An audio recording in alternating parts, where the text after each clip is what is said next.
Thank you for your kind introduction, Madam Chair. Good morning, ladies, and yes, there are some health-promoting gentlemen in this room, too.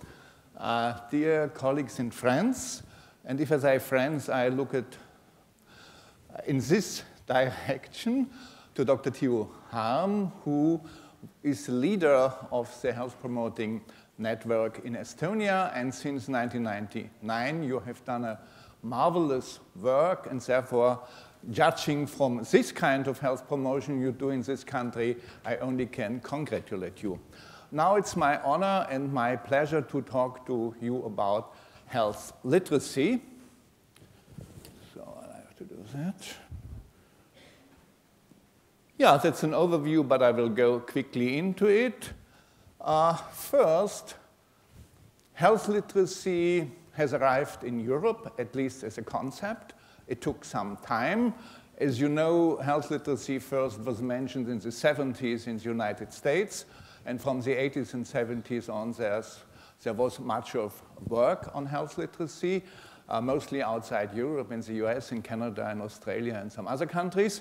But now it has arrived in Europe, and here you see some of the important documents where health literacy is mentioned.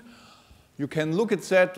I think the most important for you will be this one, Health Literacy, the Solid Facts. This document just has been finished by WHO Euro, and I think it's next Thursday in Helsinki at the 8th Global Conference on Health Promotion. These solid facts will be presented to the public, and after that you can have that on the web. And there you will find many very well documented interventions which can be done to improve health literacy. Yeah, second, why is health literacy timely in Europe? Of course, there's a difficult background of economics, financial crisis, unemployment, and that, which all has effects on health. But I think there are four specific reasons which can be given why health literacy is important.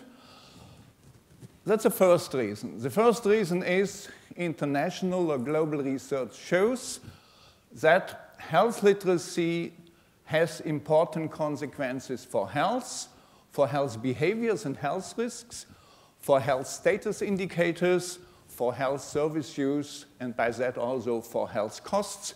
And on the other side, health literacy itself is influenced by social determinants. There is a social gradient, and here you see some of these determinants. I will go into that more deeply later. And therefore, health literacy is related to inequality in health. There's, of course, some debate if health literacy is a determinant itself or if it is a mediator or moderator. But besides of that, it's a very important determinant of our health. Second, and we are at a health promotion conference here, therefore I have to mention that, health literacy is a core concept of health promotion. It always has been. Health literacy is related directly to the definition. If it's about control of our health, of course, we need capacity, skills, and knowledge to do that. It's related to the principles. It's critical for empowerment. Directly, one of the action areas from the beginning said develop personal skills to exercise more control over our health.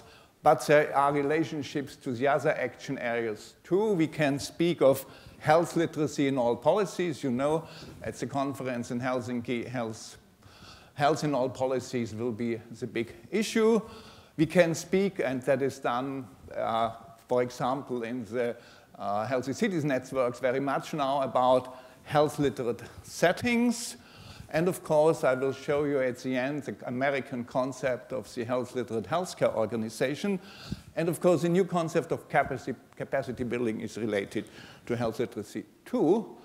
But health literacy has to add or offer something to health promotion.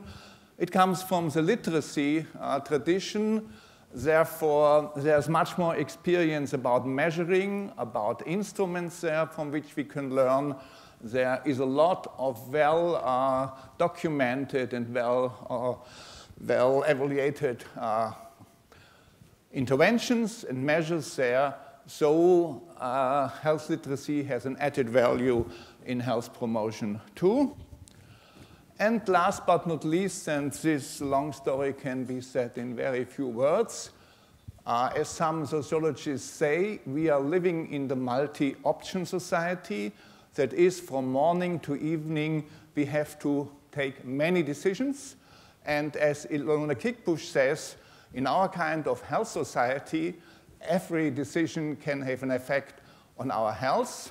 Therefore, it's very important for us in our everyday life to be health literate, that is, to be able to access information, to understand information, to appraise information, and to apply information. Therefore, health literacy in a complex and dynamic world becomes more and more important.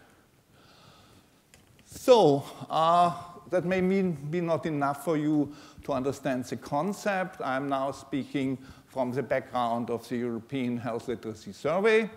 And in this survey, we had to develop a definition and a model. Here you have the definition and the model.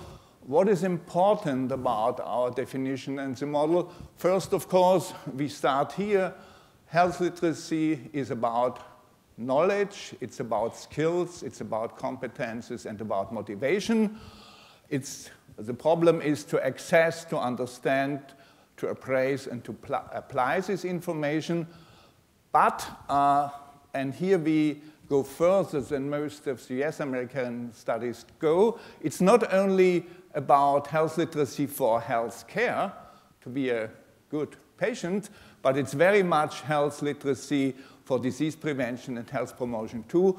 So health literacy relates to all our roles we have in life, to being parents, to being workers, to be citizens, and to be patients, of course, too. And you see here we integrated what I showed you before. There are determinants for health literacy, and there are important consequences. As our definition says, but health literacy is related to basic literacies, and therefore you see health literacy we understand just as the top of an iceberg. To be health literate, you have to be proficient in local languages, you have to have some social communication skills, you have to read and write and calculate, and in our society you need some other specific literacies. You have to be able to deal with science, you have to be able to deal with computers, you have to be able to deal with IT. If not, you can't use social networks or other things where you will find important information on health too. That I think is very important especially for health promoters. Some health promoters think health literacy is such an individual concept, and if we measure it, it will be only used to blame the victim. But that is not the case. Health literacy is a relational concept between skills and abilities of people and demands and complexity of systems. And I can give you an example here. One of our questions is how difficult or how easy is it for you to understand what your doctor tells you? And if a patient says it's very difficult, that of course says something about the patient, that the patient has difficulties to understand, but I think at the same time it says the doctor has difficulties to explain. And therefore, if we want to change things, we either can change millions of patients, or we can try to change 100,000 of doctors. And of course, I think we have to do both, but very often it will be more effective if we try to change the systems, make the demands of the systems lower, so that people with low literacy have a chance to use our systems as well as people with better abilities. Yeah, now I go to the European Health Literacy Survey. The objectives of this survey were to adapt a model for an instrument for measuring, and I just told you the background, to generate first-time data, to make comparative assessments, and to do some other things, but I will only speak about the 3 today. The survey was done in 8 countries, in Austria, Bulgaria, Germany, but only part of Germany, in Greece, in Spain, in Ireland, in the Netherlands, in Poland, done for stratified random samples, 1,000 per country, for EU citizens, population aged 15 plus, by computer-assisted personal interviewing techniques. Therefore, we could include the test too, and not only ask people things. Within the period of summer 2011, by one European opinion survey firm on behalf of the consortium. And that's important with Eurobarometer methodology. And you see in Eurobarometer, you only ask European citizens, only people who have citizenship. Therefore, migrants who are living in our countries and are not yet citizens are not included. And therefore, of course, we underestimate low health literacy by our survey. And we are now working at specific surveys for migrant populations living in Europe. OK, here you see the format of our items. I just told you one on a scale from very easy to very difficult, how easy it's for you. And here you have examples. Understand what your doctor says to you. Judge if the information about illness in the media is reliable. Find information on how to manage mental health problems like stress. Understand information on food packaging, or to take part in activities that improve health and well-being in your community. So you see we have a real health promotion perspective here, and it's not only of individual decisions, but of doing, as health promotion, of course, always says, doing collective action too. Yeah, we have constructed indices, and we have standardized them from 0 to 50, and that is necessary when I show you the data now. I will show you, and now I have to say, you see, it's nice to have evidence-based health literacy or health promotion, but evidence-based can be a little bit tedious, or for some even very uncomfortable. Therefore, I have to give you many numbers now, but if you look correctly at the tables, you will see there's always a message there which can be seen easily. You see what we see here, I think we see 2 things. The tasks we included in our instrument differ. There are difficult tasks like judge if the information about illness in the media is reliable. That for many people is difficult. There are more easy tasks, for example, follow instructions from your doctor or pharmacist. As long as it is clear instructions, people think it's easy for them. That's the one thing you see. There are differences between the tasks. The other thing you see, there is quite a variation between the countries. Yeah? This line is the total sample, and that are the countries. And the same now for disease prevention. You see variations a little bit bigger, and even bigger for health promotion items. You understand this survey is important because it tells us, and we can learn from that, which tasks are difficult for people and where they have low health literacy. But for looking at associations, of course, we have to go into indices. So, yeah, and besides indices, it's used in health literacy measures to define levels, and we have defined 4 levels here, as you see: inadequate health literacy, problematic, sufficient, and excellent. And sometimes we have put inadequate and problematic together and called that limited health promotion, limited health literacy. Yeah, now I come to the results. First, general results for literacy. What you see here, if you only look at inadequate, you see there's quite 12% of the European population, of the countries who took part, have inadequate, about 50% have problematic or inadequate, that we call limited. But you see here are big differences from the Netherlands to Bulgaria. Yeah? And if I put it together, there are countries where about 1/3 of your population has limited health literacy, and there are countries where about 2/3 of the population have limited health literacy. But the important message from that is it's not a minority problem, limited or low health literacy, but it's a problem of real big portions of the population. Next, if you look at vulnerable groups, it becomes even more dramatic. You see, if you look at people who have very low social status, 47% say they have difficulties. Yeah? And the same holds true for people who perceive their own health as bad or very bad, or who have very low education, and so on. And here you have the countries. But again, you see there is quite a big variation of countries. But the important message, again, is in our societies are vulnerable groups where the majority of the people has limited health literacy and needs our help. Yeah, next, of course, we are interested in inequality, and therefore the question is there a relationship of socioeconomic or socio-demographic indicators with health literacy? Yeah, that looks very difficult again, but if you look in the right way, it's easy. Here you have the countries. Here you have independent variables we put in. And we start at this column here, where it's the total. And I think the first, which is important, are the 17%, which says 17% of the variance is explained by these socio-demographic variables. So there is a relationship.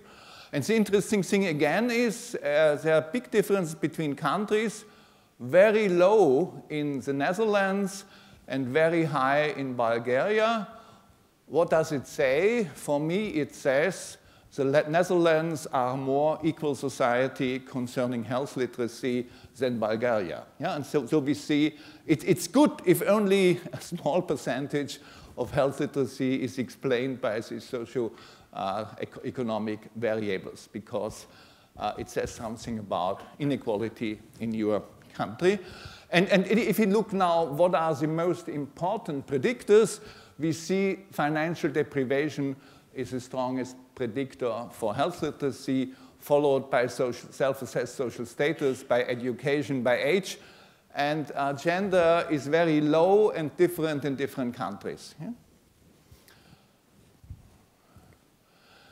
Next, we have a short look, because I was asked to bring together health literacy and health, and we have health-assessed health here using the SF36 item. So again, you see we have differences between the countries. You see there are countries where only 16%, and that's interestingly the Netherlands, say their health is very good, and there are countries like Greece or Ireland where nearly half say it's very good. So we have these differences again. But what we are really interested now, again, is to look how is health explained by the social demographic and social economic indicators. And we say more of self-assessed health, more variance is explained than with health literacy.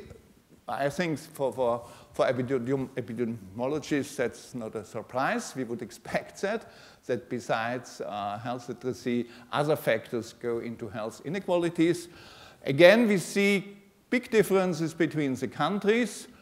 And here now, age is the most important predictor for self-assessed health, followed by social status, financial deprivation, education, and gender. But what we are really interested now is how go health literacy and self-assessed health together. And here you see, I would say, a very nice, consistent, continuous association.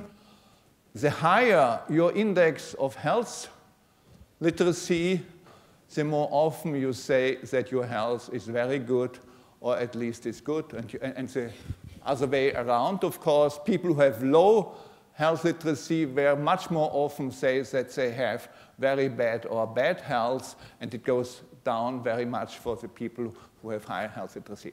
So the first result is here there is a direct bivariate association between health literacy and health. That was for the whole sample. Looking at the countries, we see the same trend for all countries, but on a different level. Yeah? Here down, that is Bulgaria. It is on a lower level, but still, you see there is this relationship. Okay. And of course, we can look at associations, and we see in total there is a correlation of 0.27 between self-assessed health and health literacy. Again, it differs between the countries, and we see there is a lower correlation for limitations by health problems or by long-term illness, which were two other indicators to measure health outcomes in our study. Yeah. And again, now we are interested, how can we explain self-assessed health? And of course, we use our usual socioeconomic and socio-demographic indicators like age, like social status, like financial depression, gender, education. And here we use this NVS test, that is a measure of functional health literacy. And what we see here, of course, more is explained. But the interesting thing is that after age, general health literacy is the second best predictor of self-assessed health. And we see that functional health literacy, this test, doesn't explain anything. Yeah? Of course, we can look later for explanations of that. And of course, we had to do that because some people would have argued, don't wonder that there's a bivariate correlation between health literacy and self-assessed health, because both are correlated to age or so. Yeah? But standardizing it in a multiple regression, we see there is room for a direct effect of health literacy on health.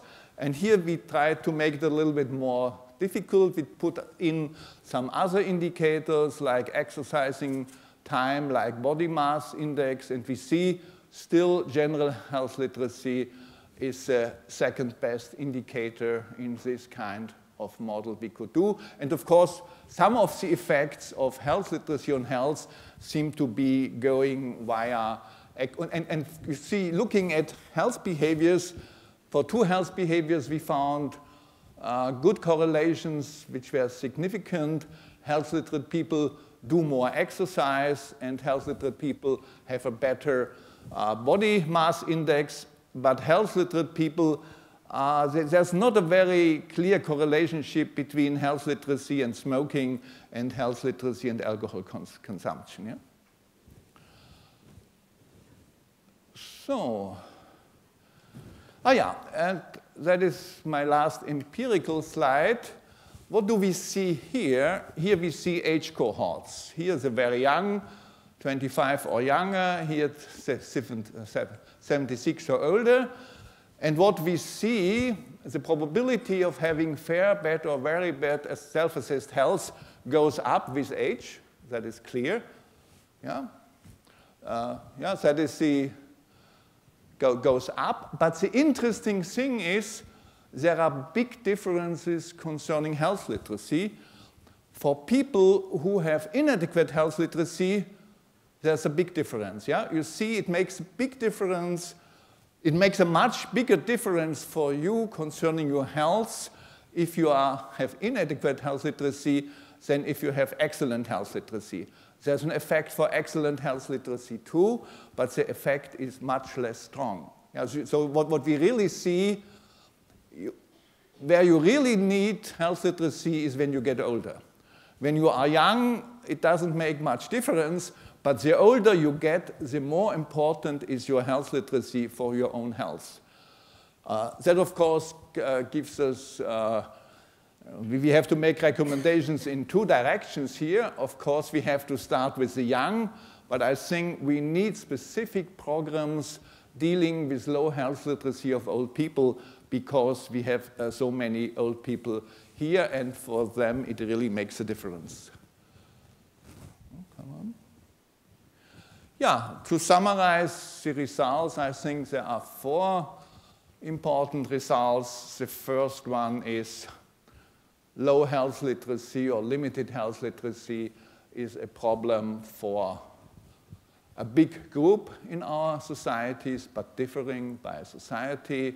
Second, there is a social gradient for health literacy and for health, but the interesting thing is that there is a social gradient for health literacy too. And of course, we can more directly try to intervene in health literacy than into health. And we can more directly try to intervene in the social determinant health literacy than harder determinants like income or other socioeconomic data. The third is there is a relationship between health literacy and health, and this relationship stays on even when other important factors are controlled. And of course, you might say, well, self-assessed health is such a subjective measure, but there are many studies which show that the answer for this SF36 item with objective data on your health, with medical data, there's a high correlation on that. Therefore, I think we have to take this subjective measure of health very seriously. And fourth, this relationship between health literacy and health is getting stronger for older age cohorts, and that has to have consequences for us. I come to my conclusions. Well, we are speaking about evidence-based health promotion, and evidence-based health promotion at least has to be based on data and on facts. Therefore, what else would a scientist say, or a social researcher say? We need further research, but not just more, but different research. The one thing is, you see, in the States, mostly patients have been studied, and not so much general populations, and we did a general population study, and what we really need is studies on general populations with a comprehensive health literacy measure. And of course, we have to do the other thing. We have to study user-friendliness, that is readability, complexity, transparency, demands of systems, services, and our products. Research has to be done in a systematic comparative way using standardized instruments so that we can do benchmarking. And I think there is really need for an institutionalized sustainable framework like OECD's PISA study or WHO's health behavior in school-age children study to measure continuously health literacy in our societies, because health literacy will be a very important outcome too for looking at the effects of our health promotion programs. Yeah, and of course there are principal conclusions for practice and policy too. Health literacy has to be monitored and used as a diagnosis and for evaluation purposes. Limited health literacy has to be tackled by policy and practice in a systematic and sustainable way, adapted to regional differences.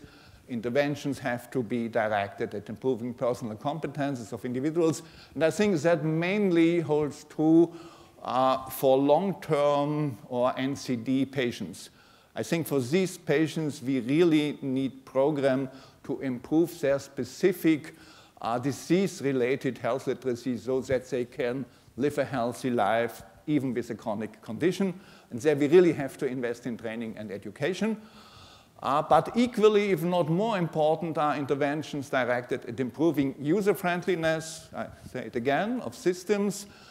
Then, and that of course we know from health promotion, if we do not tackle inequalities directly and specifically, we only increase the health gap. You see, from normal programs, normally the middle classes and the better off have more profit, and therefore the health gap increases. Therefore, if we won't do something about the health gap, we really have to have tailored programs looking at the people at the bottom, and we need specific programs, compensatory programs, to improve their health literacy. Yeah, and the same holds true for supporting vulnerable groups, specific compensatory, empowering measures especially in healthcare and health professionals. And of course, it's one very important direction of interventions is to improve the communication competences of health professionals and the health literacy of health professionals as well. Come on. Yes. And I would like to end with that. This building tries to show the health literate organization. The health literate organization is characterized by 10 characteristics. An expert group in the Institute of Medicine of the American Academy of Sciences has developed this model. I won't go into the details here. Here you have the definition. A health literate organization makes it easier for people to navigate, understand, and use information and services to take care of their health. I close with this picture because it shows that for health literacy, again, we need a whole systems approach, and we cannot just do some simple projects there and there. We need an approach where we develop our healthcare systems and our health institutions to become more health literate in this way. Yes, thank you so much for your attention.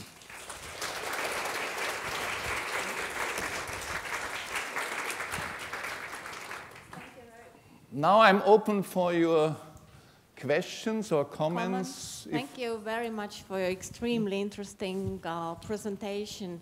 The information has been huge, so some questions or discussions.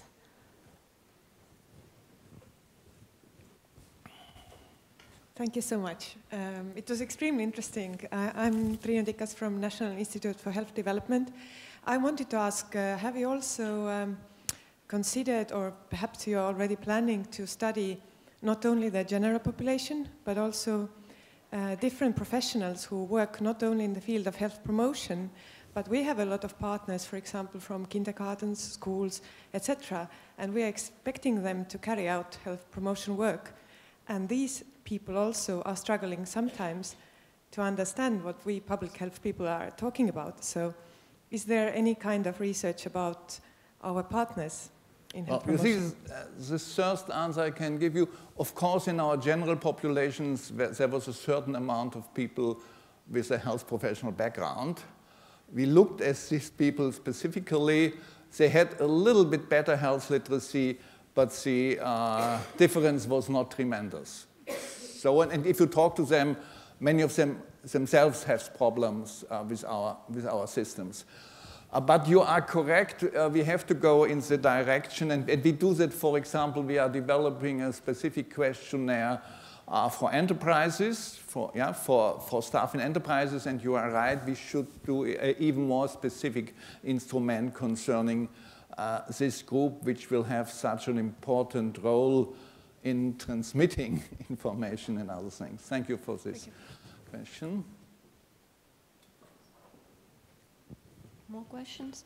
Of course, we all know here that health promotion is about communication, just giving and receiving the information. What I pick, and it's very great that you have now a standardized instrument to use in analytical work. And what I picked up from your presentation is that still some health behaviors are not correlated or health literacy. So this kind of addictive behavior. I now come from psychiatry world, so in some cases health literacy doesn't actually influence the behavior. So it is a practical understanding we should use in planning our programs as well. Well, I think two answers have to be given to that. The first one, if we talk about health literacy, we shouldn't concentrate too much on knowledge. You see in our society, the physical term, half-time of knowledge is very short. You see, if it's knowledge, that's the one thing. The other thing, we know behavior only partly is influenced by knowledge. Therefore, what is necessary here concerning knowledge is rather skills, how to find information in a world where you can Google and other things, but there's a real problem then is you find too many information, and the problem is how to appraise them. But concerning your question, you see, there are two problems. The one, as long as it is not a clinical condition, then of course knowledge doesn't help, yeah? But as long as it's not clinical, the real problem is not knowledge but motivation. You see, and the problem is, therefore we put into our definition motivation, but of course you need quite different means to influence motivation of young people. You see, the first problem is how important is health for you? And for very old people, of course, health is very important. For very young people, health is a given. They don't care about it, yeah? But the second is, not all people are convinced that I can do myself something about my health, yeah? And as long as these two conditions, health is important for me and I can do something myself, health literacy will not help, yeah? You see, you need these preconditions, then health literacy makes sense. If you are concerned about your health and if you think you yourself can do something, then it makes sense to improve your health literacy and to make more health-relevant decisions. Of course, you need environments where the healthy choice is the easy choice for that too, as we know. Yeah? Nii, et ikkagi keerukas ja kompleksne asi. Kas keegi tahab veel arvamust avaldada, küsida midagi? Any more questions? Okay. You will get the whole presentation and you will have time enough in detail to look at this data very carefully and find your own conclusions from this data. I think from tomorrow on you will have the data. Yeah? Thank you, Professor Pelikani. Thank you, it was a pleasure.